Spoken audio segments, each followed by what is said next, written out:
ஆய நம. காந்தாரியின் சாபம். அதாவது பத்தினி பெண்கள் கொடுக்கும் சாபம் 7 தலைமுறையும் தாக்கும் என்று கூறுவார். ஆகையால் நல்ல பெண்மணிகளின் சாபத்தை வாங்கக்கூடாது, அவர்கள் வாய்ச்சொல் பலிக்கும் என்று கூறுவார். ஆனால் இக்காலத்தில் அதை ஒரு விளையாட்டாக நினைத்துக் கொள்கின்றார். அவர்கள் சாபம் என்ன செய்யும் கூறுகின்றனர். காலத்தின் கோலம். ஆனால் இப்போ நம்ம பார்ப்பது காந்தாரியின் சாபம். பெண்மையினுடைய சக்தி ரொம்ப பெரியது. தாய்மையின் சக்தி அதை விட பெரியது. ஒரு பெண் நினைத்தால் எதையும் சாதிக்க முடியும் என்ற நிலையை ஜகத்தினில் இறைவன் வைத்தான். ஆற்றலின் களஞ்சியம் அவர்கள். அதனால்தான் பெண்மையை போற்றுகின்ற நாடும் வீடும் நன்கு வளர்கிறது. பெண்மைக்கு அவ்வளவு சக்தியை இறைவன் அளித்துள்ளான். மாதா, பிதா, குரு, தெய்வம் என்ற 4 நிலைகளில் பெண்மைக்கு முதல் மரியாதையை அளித்தனர் நம் முன்னோர்கள். ஒருவனுக்கு முதல் ஆசிரியை அவனை ஈண்டெடுத்த தாயே. அவள்தான் அவனுக்கு தந்தையை அடையாளம் காட்டுகிறாள், அன்பினை ஊட்டுகிறாள். தந்தை நன்கு வளர்ந்து அறிவூட்டுகின்றான். தன் மகன் மேலும் அறிஞனாக வேண்டுமென்று தக்க குருவினிடம் பாடம் படிக்க பாடசாலைக்கு அனுப்புகின்றான். குரு அவனுக்கு அனைத்து அறிவையும் புகட்டி இறை அருளை பெறும் வழியினை காட்டி இறைவனையும் அடையாளம் காட்டுகிறார்.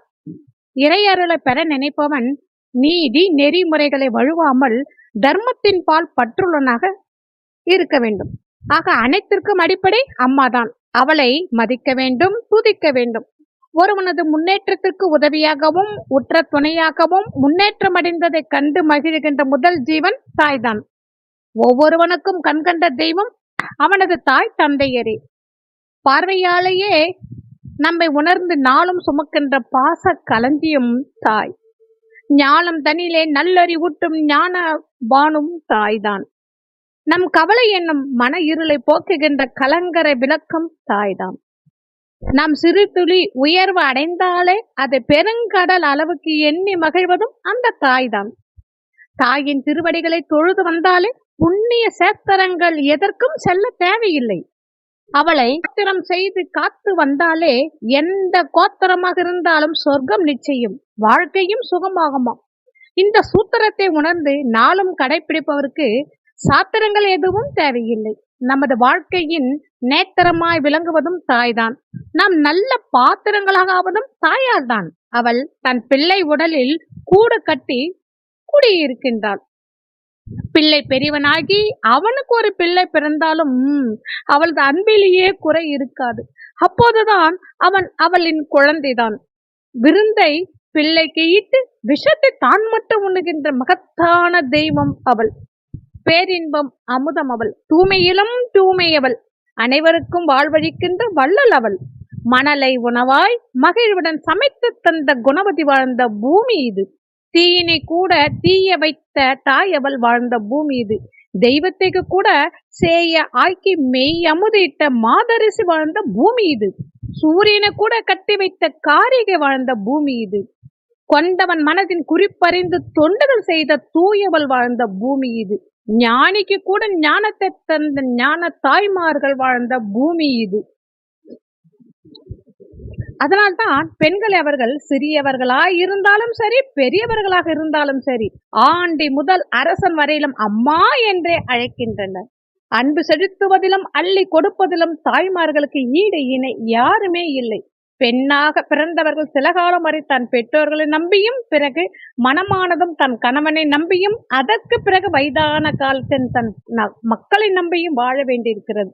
அப்படி வாழ்வதை அவர்கள் பெரும் பாக்கியமாக கருதுகின்றனர். அன்று 3 நிலைகளிலும் அவர்கள் வீட்டை காப்பதை மட்டுமின்றி மறைமுகமாக நாட்டையும் காக்கின்றனர்.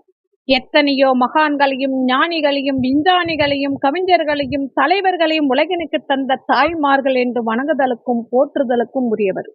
அவர்கள் இல்லை என்றால் நாடு ஏது, வீடேது, நமக்கு தான் வாழ்வேது, நாம் தான் ஏது? தியாக திருவுருவங்கள் அவர்கள். தாயை வணங்கியவன் தான் எதற்கும் தலைவனாக இருப்பதை நம் சரித்திரத்திலே பார்க்கிறோம். அதனால்தான் தாயை சிறந்த கோயில் இல்லை என்றார்கள். தாய் எனும் உறவை மிஞ்சக்கூடிய உறவு ஏதுமில்லை. தாயிற்கும் பிள்ளைக்கும் உள்ள உறவு போன்றதுதான் பக்தனுக்கும் இறைவனுக்கும் இடையிலே உள்ள உறவு. இரண்டும் அமுதானது, ஆனந்தமானது, இன்பமானது. பொறுமைக்கும் இலக்கணம் என்று சொல்லப்படுகின்ற பூமியை விட பொறுமையானவள் தாய். பாச மழையில் நம்மை பக்குவமாய் வளர்த்தவள். நேச கரங்களால் நமக்கு நிம்மதி தந்தவள். தோளிலே தொட்டில் கட்டி துயிலாமல் நமக்கு தூக்கத்தை கொடுத்தவள். காலால் நடக்காத காலங்களில் நமக்கு காலாய் இருந்தவள். இடுப்பிலே நம்மை வைத்து உலகத்தை காட்டியவள். நம்மை சுற்றி இந்த 7 உலகத்தையும் வர வைத்தவள். நமது சிங்கார சிரிப்பினில் புது இசைனை கண்டுபிடித்தவள். நமது பெயரினிலே 7 சுவரத்தை எடுத்து காட்டியவள். அமுத காலங்களை மாற்றி சிரிக்க வைத்து வசந்த காலமாக்கியவள். தேனூறு நினைவுகளால் தாலாட்டு படித்தவள். இசையின் வடிவமாய் எல்லோர் முன்னையும் நிற்பவள். இயல் இசை நாடகம் எல்லாம் அவளே. மொழியும் மூல வடிவமும் அவளே. நம் குடியிருக்கும் கோயிலும் அவளே. அவள் தந்த பிச்சைதான் எல்லாம். தன் பிள்ளை செவிடு என்றாலும் குருடு என்றாலும் ஊமை என்றாலும் ஊனம் என்றாலும் அவள் காட்டும் அன்பினே ஊனம் இருக்காது. அதனால்தான் அத்தனை மகோண்டன சக்கதியை தாய்மைக்கு வைத்தவன் ஆண்டவன். தாய்க்கு துரோகம் செய்யும் பிள்ளையும் பார்க்க முடியும். ஆனால் பிள்ளைக்கு துரோகம் செய்யும் தாயை பார்க்கவே முடியாது. அவளால் அதை நினைத்து கூட பார்க்க முடியாது. அன்பின் அரிச்சுவடி அவள். ஆலயம் தெய்வம் அவள். இன்பத்தின் இருப்பிடம் அவள். ஈகையின் உறைவிடம் அவள். எல்லாம் அவளே. அவளே சக்தியின் ரூபம். தன் சக்தியை நமக்கதித்த ஆதிசக்தியும் அவளே. பத்தியம் பலமிருந்து பக்குவமாய் நம்மை சுமந்து அங்கமெல்லாம் தான் நோக ஆசையால் நம்மை ஈன்றவள். உதிரத்தை பாலாக்கி உணவூட்டியவள். அல்லும் பகலும் கண்விழித்து துன்பத்தை தான் ஏற்றி இன்பத்தை நமக்கு அளித்த ஈடில்லா தெய்வம் அவள். தியாகத்தின் வடிவங்களாய் நாட்டிலே நடமாடுவர்கள் அவர்கள். அவர்களின் அன்பு ஒளியால் தான் இந்த உலகம் செழித்து வளர்ந்து வருகிறது. இறைவன் நேரே வர முடியாது என்றுதான் தாயை படைத்ததாக கூறுகின்றனர். கோயிலில் இருக்கும் கடவுளும் குடும்பத்தில் இருக்கும் தாயும் ஒன்றுதான். தாய்க்கு பணிவிடை செய்பவன் தெய்வத்திற்கு தொண்டு செய்தவனாகின்றான். புண்ணியத்தை செய்தனாகின்றான். அவனுக்கு சொர்க்கலோகம் நிச்சயம். தாய்க்கு பணிவிடை செய்யும் பாக்கியம் எல்லோருக்கும் கிடைப்பதில்லை. அதை கிடைக்க பெற்றவன் பாக்கியம். நல்ல தாயால் தான் நல்ல சன்னதியை உருவாக்க முடியும். பெண்மைக்கு பாவம் செய்பவர்கள் அதிலிருந்து தப்பிக்கவே முடியாது.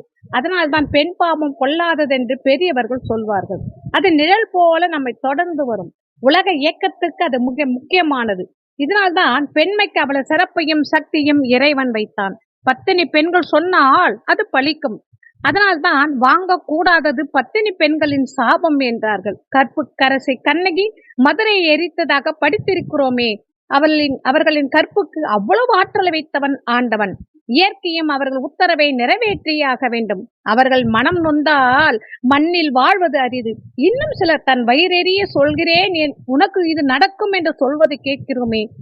இப்படி சொல்லும் வார்த்தைகள் சொல்பவர்கள் உண்மையில் தர்மத்தின் வழியிலே செல்பவர்களாக இருந்தால் கண்டிப்பாக என்றேனும் ஒரு நாள் பழித்துதான் தீரும். அவர்கள் வேதனையில் சொல்லும் சொற்கள் வீணாவதில்லை. அந்த சாபங்கள் பழித்துவிடும். அதற்கு தக்கப்படி சபிக்கப்பட்டவர்கள் எண்ணமும் செயலும் மாறி சாபத்தை நிறைவேற்ற வகையில் அமைந்துவிடும். விதியும் அதுவாகவே தான் இருக்கும். கால நேரங்கள் அந்த சாபங்கள் பழிப்பதற்காக சூழலை உருவாக்கும். அதிலிருந்து தப்பிப்பது என்பது முடியாத காரியம். அது கடவுளே ஆனாலும் சரி. இதை பற்றி ஒரு நிகழ்ச்சி மகாபாரதத்தில் சித்தரிக்கப்படுகிறது. குருசேஸ்திர யுத்தம் முடிந்தது. பாண்டவர்கள் திரௌபதி கிருஷ்ணருடன் திருதராஷ்டிரனிடமும் காந்தாரிடமும் ஆசி வாங்க வருகின்றனர். திருதராட்டிரன் தன் புதர்களின் அழிவை நினைத்து வருந்துகிறான். காந்தாரியும் நடந்த துயர நிகழ்ச்சிகளை நினைத்து கண்ணீர் வடிக்கின்றாள். திரௌபதியை பார்த்ததும் அவளின் சோகம் அதிகமாகிறது. திரௌபதியும் தன் புதர்களை இழந்திருக்கின்றாள். காந்தாரியும் தன் புதல்வர்களை இழந்திருக்கின்றாள். காந்தாரி விதியின் செயலை பற்றி திரௌபதியிடம் பேசிக் கொண்டிருக்கும் போது வியாச மகரிஷியின் அருளால் இருந்த இடத்திலிருந்தே போர்க்கள காட்சியை காணும் வாய்ப்பை பெற்றாள். அங்கே யுத்த பூமியில் இரத்த ஆற்றினிலே மனிதர்களும் உடல்களும் தலைகளும் தனித்தனியாக அறுபட்டு கிடந்தன. யானைகளும் குதிரைகளும் அடிபட்டு இறந்து கிடந்தன. தேர்கள் முறிந்தும் கொடிகள் ஒடிந்தும் சக்கரங்கள் உடைந்தும் கண்ணு கெட்டிய தூரம் வரை கிடந்தன. அடிபட்டு உயிர் பிரியும் நிலையில் கிடந்த போர் வீரர்களின் வேதனை குரல்கள் விண்ணை எட்டின. கழுகுகளும் நரிகளும் காக்கைகளும் உடல்களை தின்று கொண்டு இருந்தன. வீட்டை விட்டே வெளியே வராத பெண்கள் எல்லாம் தங்கள் கணவன்மார்களையும் புதல்வர்களையும் தேடி கொண்டிருந்தனர். சிலருக்கு தலை மட்டும் கிடைக்க அதை வைத்துக் கொண்டு அவர்கள் உடல்களை தேடி புலம்பிக் கொண்டிருந்தனர். அடையாளம் கண்டு கொண்டவர்கள் கதறிய கதறில் காந்தாரியின் நெஞ்சி பதறியது. அவர்களின் ஒப்பாரி வானுலகத்தையே அழ வைத்தது. அந்த யுத்த பூமி எத்தனையோ உத்தம புருஷர்களை பலி வாங்கியிருக்கிறது.